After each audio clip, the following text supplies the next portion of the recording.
Today, we'll thaw out a series once in a deep freeze since 1994, but it's seen a recent flurry of remake activity, along with a frosty, fresh new entry in the franchise. It's been really cool to see my little snowmen buddies make a comeback, and now seems like a perfect opportunity to examine the original arcade game that started it all, its different ports and remakes across various platforms, along with an obscure sequel, and review the latest title for the series, taking things into an all-new dimension, snowbros Wonderland.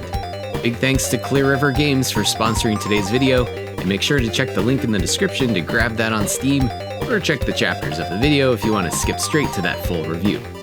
I may have already met my quota of bad winter puns, so it's time to chill, and let's check out every Snowbros game.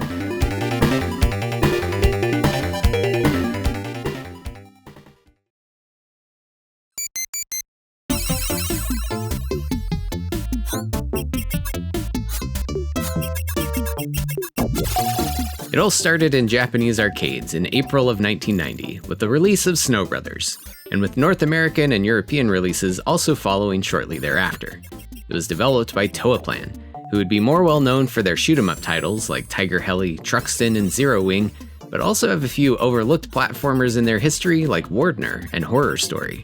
In Snowbros, you and potentially a second player control Nick and Tom, two snowmen on a mission to rescue twin princesses, in a single-screen action platformer where each stage must be cleared of enemies before moving on to the next. And if any enemies touch you, you'll lose a life, and respawn shortly thereafter. So to take them out first, you'll need to hit them with your snow projectiles, which stun them and gradually cover them with snow until they form a complete snowball, which then can be kicked and bounced around the screen in an almost pinball-like fashion, and it will also take out any other contacted enemies on the way down the screen until they break.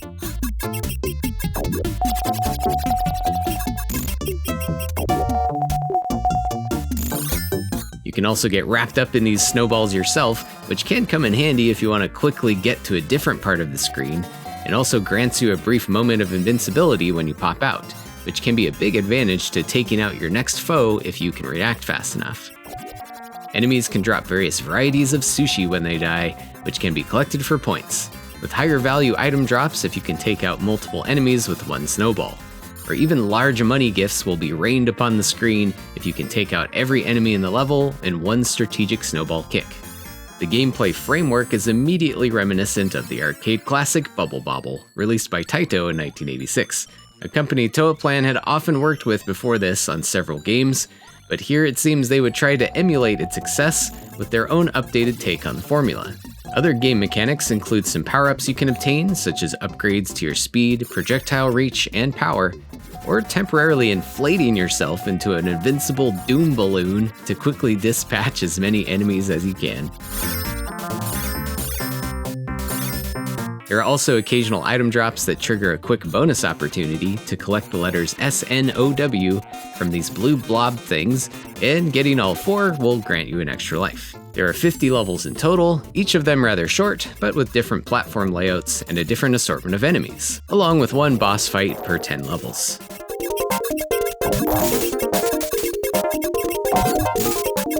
There's also a built-in time limit per stage, as taking too long spawns an invincible and relentless pumpkin Grim Reaper guy that will chase you down and shoot ghosts at you until you take out the last remaining enemy. There are a decent variety of fun and freaky monsters throughout the game that have their own unique behaviors and attacks, and the varied platform placement really keeps the game feeling fresh, with each level presenting new challenges to surviving if you're new to the game, or new approaches to maximizing your score if you're a pro snow bro. The 5 boss fights are also rather memorable, with big monstrous sprites and substantial amounts of health, which you can either pick away at them with your little pieces of snow, or get more damage inflicted if you can kick snowballs into them, which is easier said than done on some of the more mobile and active bosses, which even start appearing in pairs later in the game.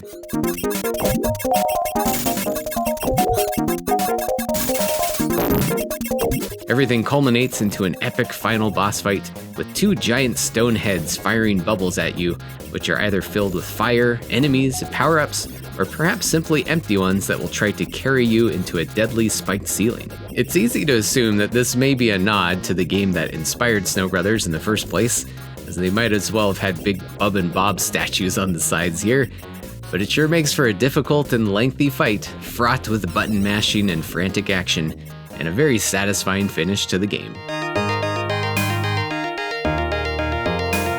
Now, Snow Brothers was truly an old childhood favorite of mine, and one of those cabinets I would always pop a few quarters into at my hometown arcade, and after a recent revisit, I'd say it has aged quite well.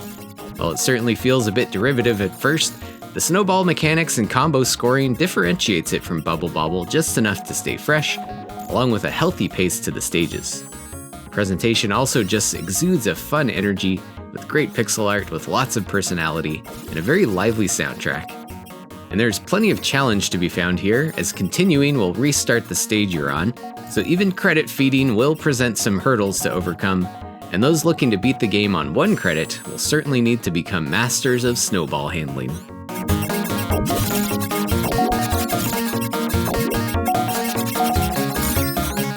As far as where to play the original Snow Brothers today, besides finding some cool barcade that has a cabinet still, the original arcade version is playable on the Evercade console in the collection Toplan Arcade 1, sharing space with 7 other games in a straightforward but effective compilation, and it's also included with the PC version of Snow Brothers Special, a recent HD remake, which we'll dig more into later in the video.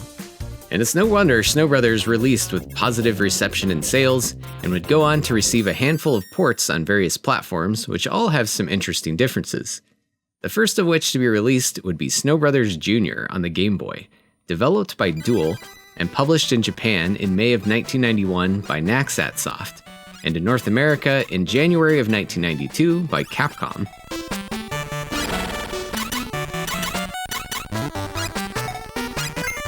In scaling the experience to handheld proportions, numerous changes and sacrifices would be made to convert this down to size while retaining the same general framework and mechanics of the original.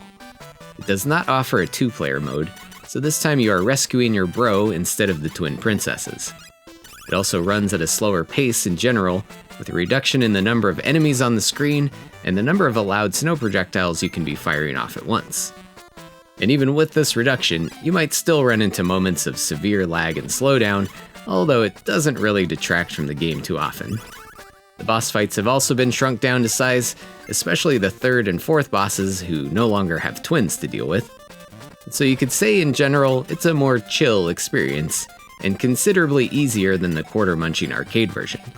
You still might need to use some of the available 10 continues to get through your first playthroughs of the game. Snow Brothers Jr. does give you some additional content, however, with an all-new set of 10 stages beyond the original 50, and a new final boss fight against the snowman's mortal enemy, the freaking sun.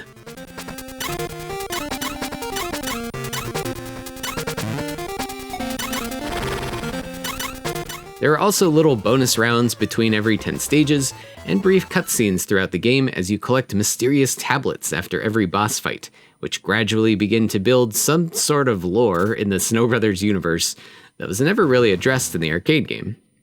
All in all, it's a pretty fun and solid Game Boy title that does a commendable job of porting the arcade experience, despite the technical limitations of the hardware.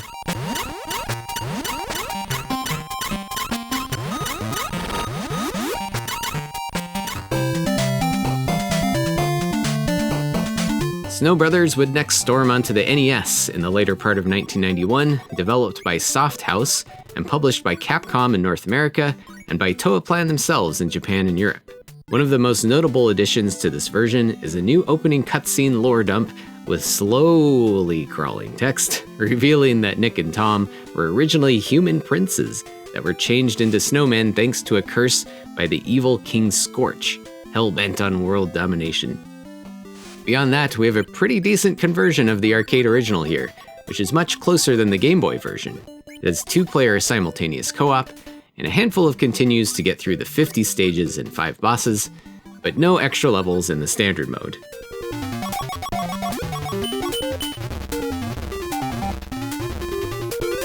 It does have a couple of hidden warps if you can find them, an alternate ending if you can pull off finishing the game without continuing, and a special time attack mode with a few unique levels, accessible through a secret code input on the title screen. And let's not forget a little flurry of gambling thrown in there, where after every boss fight you can pull a slot machine for a chance to collect letters to spell your way to an extra life.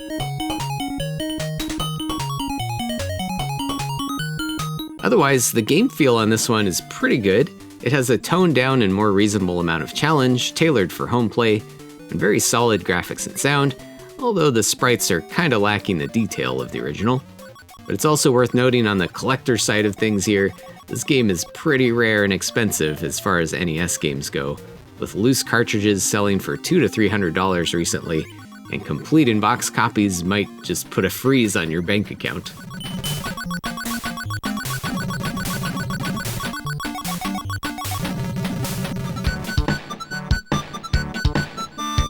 "1993 would see a Japanese exclusive port of Snow Brothers to the Sega Mega Drive, published by Tengen, and the only console port directly developed by Toaplan themselves. And it shows, as I found this one to be the best of the bunch by far, and what I consider to be a definitive iteration of the game.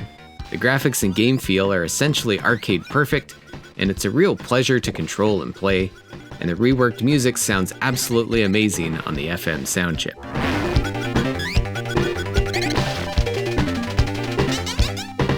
Beyond that, it has also added plenty of extras, like multiple difficulty settings, password support, and this pretty rad opening anime-style cutscene with a new look to the main villain.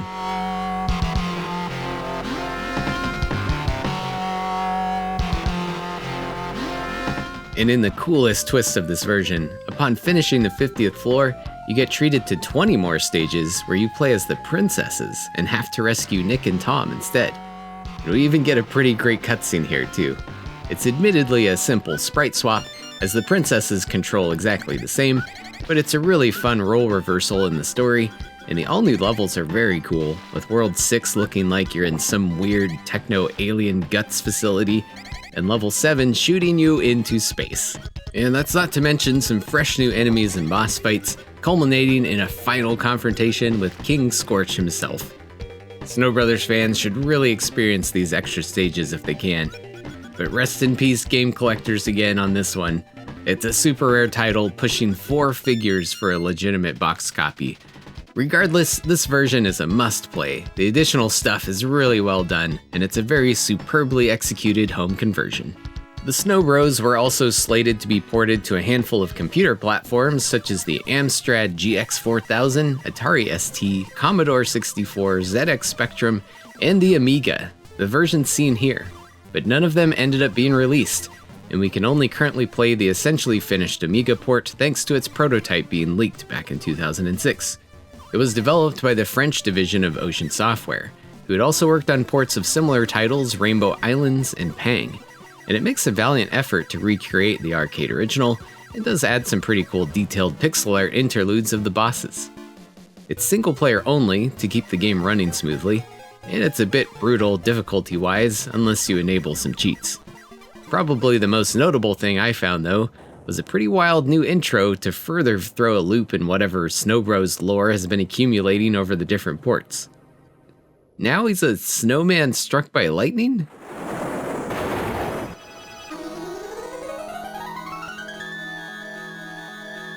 Oh, and this logo is low-key terrifying.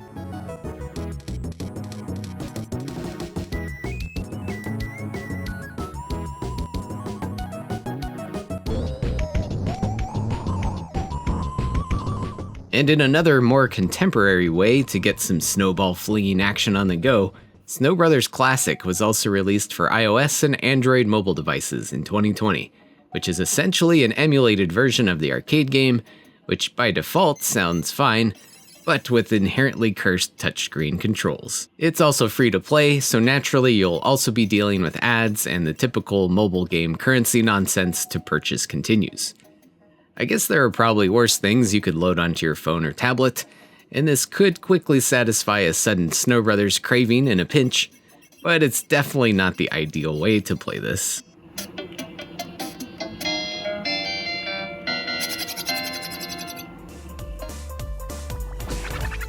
And while we're talking mobile games, I should also mention 2 now delisted Android games that were released: Snow Brothers Runner in 2014 and Snow Brothers Hop in 2015.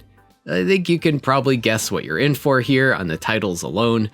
These are both very derivative, free-to-play, trend-chasing phone games with the Snow Brothers license slapped on, and honestly really aren't worth your time.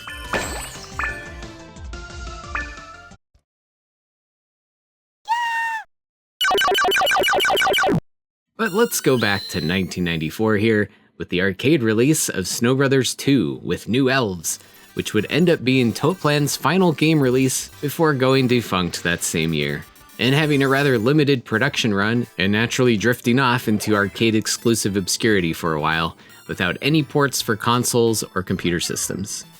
It's notable that they also utilized some newer staff members of their development team on this project, giving things a slightly less polished feel than Toaplan at their peak, but also a bit of a wild experimental vibe that introduces some pretty fresh ideas to the classic Snow Brothers formula, and not to mention some absolutely unhinged aesthetic choices. This character selection screen is especially nightmare fuel.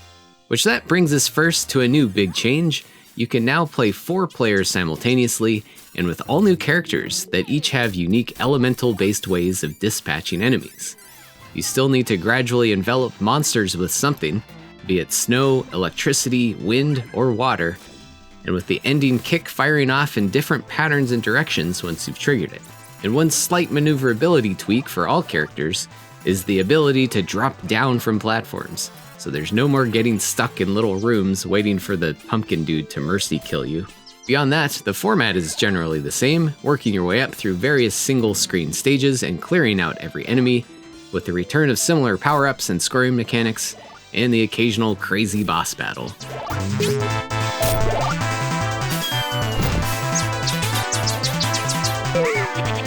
There are also some interesting auto-scrolling sections, which end up being challenging upwards platforming exercises with a ticking time limit.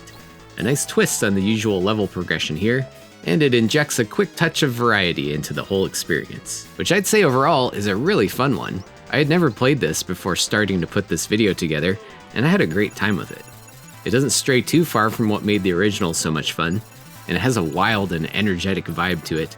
Lots of vibrant colors and fun, wacky characters. It's very fast-paced with a pretty reasonable difficulty, despite still being a quarter muncher at heart. And the fresh new gameplay elements with all of the new characters fit into the classic framework very well.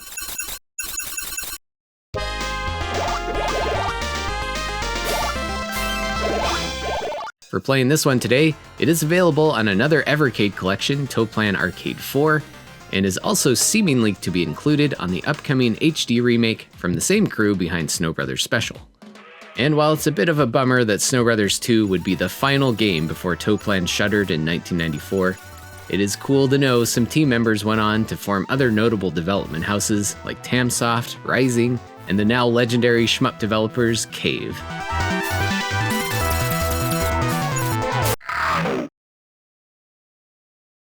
And before we dig into those new remakes, I've unearthed a really weird and definitely not legitimate spot in the Snow Brothers timeline with Snow Brothers 3 Magical Adventure.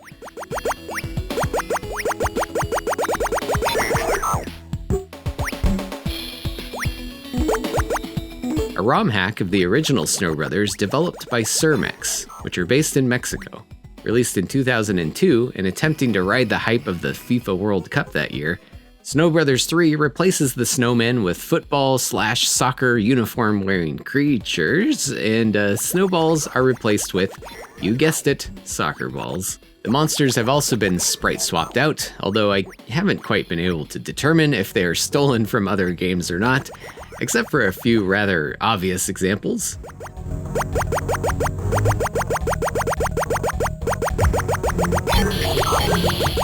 The enemy behaviors are also kind of familiar, but just slightly different enough to give Snow Brothers experts some new gameplay tweaks to deal with.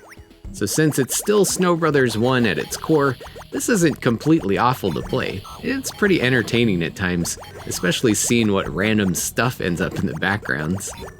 Although I ran into a real problem at this boss fight in particular, in the version I was playing anyway, where something invisible kept killing me, and since continues restart the boss battles, I was kind of stuck. It's a real shame I couldn't see the ending myself, but luckily others have been able to. Thank Snow Brothers. Now getting back to official parts of the Snow Brothers series, the original also received a full-on remake in 2022 with Snow Brothers Special for the Nintendo Switch, along with recently getting a PC release at the end of 2024. At this point, I should mention Tatsujin, a company started by one of the original members of Toaplan, Masahiro Yuge, which currently holds the IP rights to Snow Brothers and most of the rest of the Toaplan back catalog, and is a driving force in the resurgence of remakes and re-releases of those titles. And on development duties here, we have the Korean-based CRT Games, with this being their first finished project, and Clear River Games and Daiwan on the publishing side of things. Aside from the obvious refurbished graphics, it also goes beyond the 50 stages in the original with an additional 30, with all new monsters and some wild boss fights.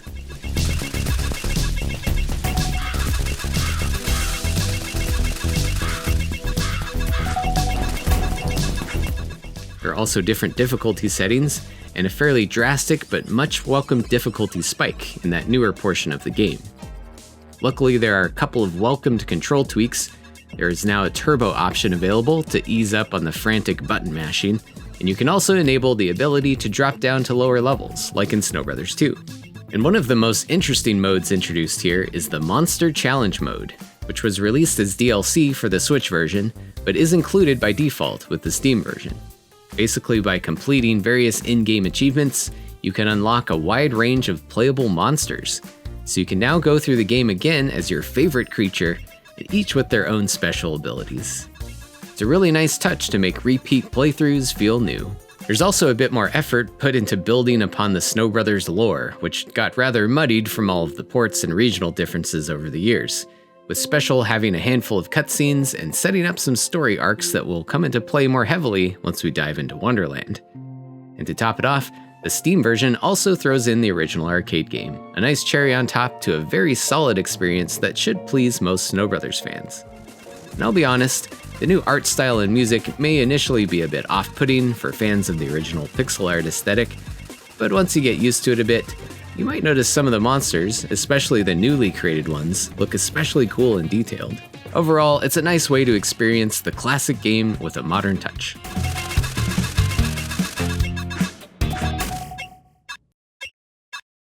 Snow Brothers 2 is also getting similar remake treatment from the same development team, but it's not quite yet released at the time of this video. There's currently a playable demo on Steam that includes the first 3 worlds in easy mode and the 4 playable original characters.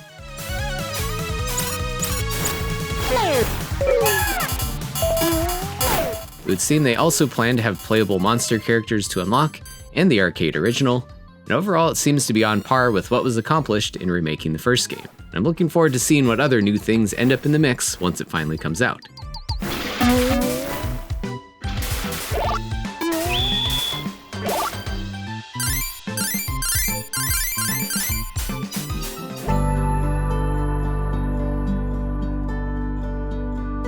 And finally, we come to the latest game in the series, the first official and all-new Snow Brothers game in 30 years, Snow Brothers Wonderland. We are the Snowbros. We'll take down these demons. Developed by Tatsujin and released on Steam, Switch, PS4, and PS5 in November of 2024. Special thanks again to the game's publisher, Clear River Games, for sponsoring this section of today's video and hooking me up with a copy of the game, and keeping the Snow Brothers ball rolling after all these years. The portal is open. Let's keep it up. And right away, the most obvious evolution here is the transition from a single-screen 2D arcade action game into a vast 3D platformer with local co-op available for up to 4 players.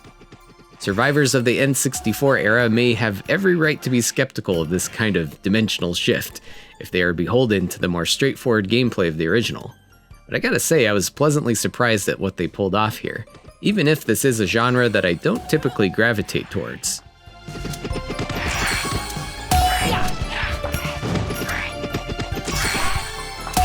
The portal is open. And one of the first things you're presented with is a much stronger emphasis on the story of the Snow Brothers, with some lengthy and fully voiced cutscenes. And this time the stars of the show are actually Nick and Tom's kids, who are tasked to save Snowland from an evil king and unravel the mysteries of their past along the way. There are also plenty of brief dialogue bits occurring as you progress through the game, and I thought it was a nice touch to have a wide array of languages to choose from. For some reason, I felt that Japanese suited them a bit better than British accents, but your mileage may vary. 大丈夫 Getting into the structure of the game, you have 6 different themed worlds in total, with a handful of stages in each, accessible through a level hub that's pretty standard for the genre, and each stage is split up into different areas to travel back and forth between utilizing warp portals, sometimes needing a key or some other task to be completed to open up a new section.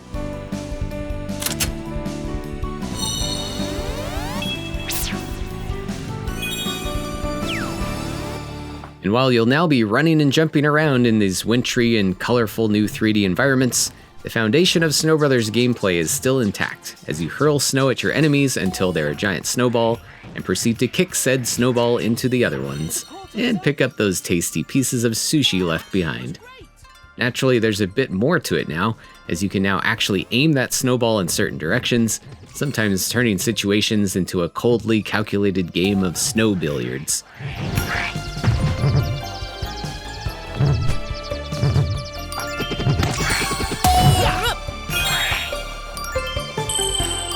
As mentioned, the stages are broken up into smaller areas to explore, and you'll usually need to complete some sort of objective, like clearing all the enemies, or finding a number of keys or other objects needed to move on, sometimes requiring some minor backtracking. And it wouldn't be a 3D platformer without collectibles, as you can search around for elusive golden packages that unlock new items and upgrades, and simply acquiring more score can be converted into sushi coins, the game's currency used for unlockables, and also for continuing within a stage if you die.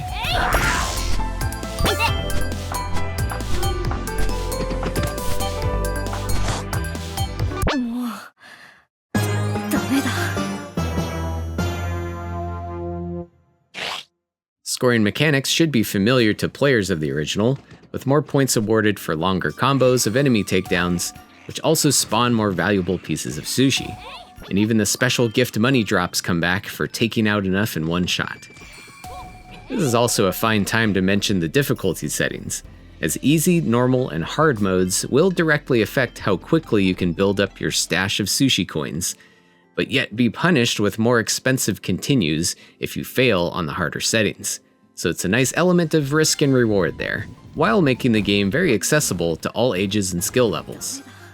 Sushi coins can also be used to purchase interchangeable upgrades for your snowmen, so you can have some customizable but not overly complicated control of your character traits and special abilities, ranging from having more health, speed, snow power, or other more specific things like being able to see the location of hidden items.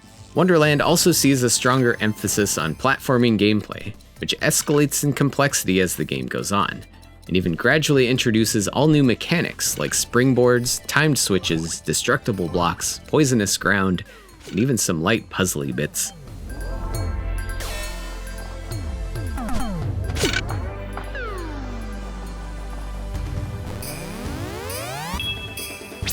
It's worth noting that the camera is not fully rotatable here, so that at least nullifies some of the perspective issues that can come into play with some 3D platformers, although that's not to say you won't always be entirely immune from having a hard time knowing where your character might exactly land.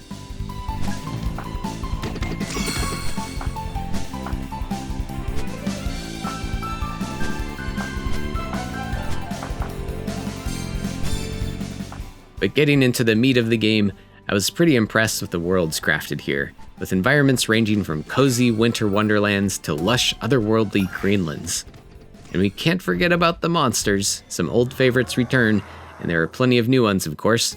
And we're also facing off with a few evolved versions of some of the classic bosses. The boss battles feel large in scale, and each present their own challenges and gimmicks to figure out to come out victorious.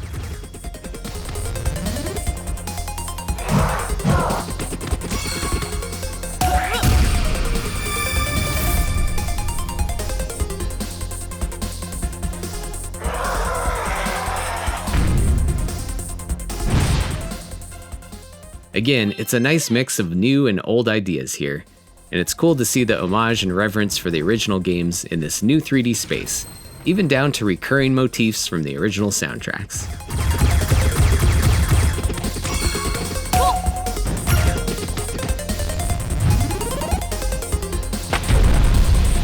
And as far as the game length goes, you might be able to blow through this on easy mode in 5 hours or so if you're beelining straight for the ending, but you can easily expand your time with the game considerably on higher difficulty settings, or by going back and replaying stages to track down all those hidden golden packages, or simply grind out more sushi coins to purchase the staggering amount of goodies, from abilities to trophies to songs, and definitely most importantly, cool outfits.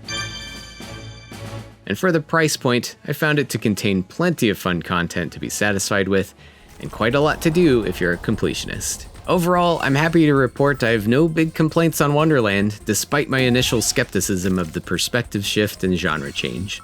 It's a nicely polished and engaging experience, and the vibes are just adorable and pleasant, and the fun will surely ramp up even more with extra players in the mix, if you can handle a little extra chaos, but hey, that's the fun part, right?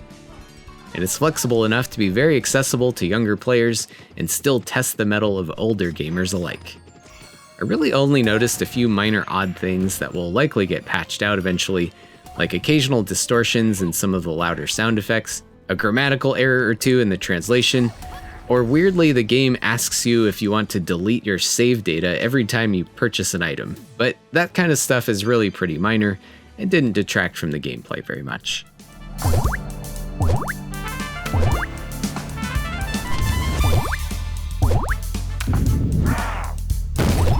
If you want to check this out for yourself, there's a link in the description for the game on Steam, which is the version you've been looking at in this video. And as mentioned, it's also on Switch, PS4, and PS5, with limited run physical editions as well. And that about wraps it up for our retrospective on the Snow Brothers series. It'll be interesting to see where it might go from here. Hopefully you enjoyed the video. Make sure to subscribe and stick around for some of my other deep dives into various classic game franchises and genres. And thanks for watching. We'll catch you next time. おそらく私の声は届かないでしょう。そうか、僕たち同じ高さだから話せていたんだったね。じゃあ早く戻ってこないとね。寂しいと思うけど待っててよ。そうだね。封印石を完全にしてすぐ戻るよ。ではこちらに参れ。伝送システム起動。ニックさん、トムさん、どうかご無事で。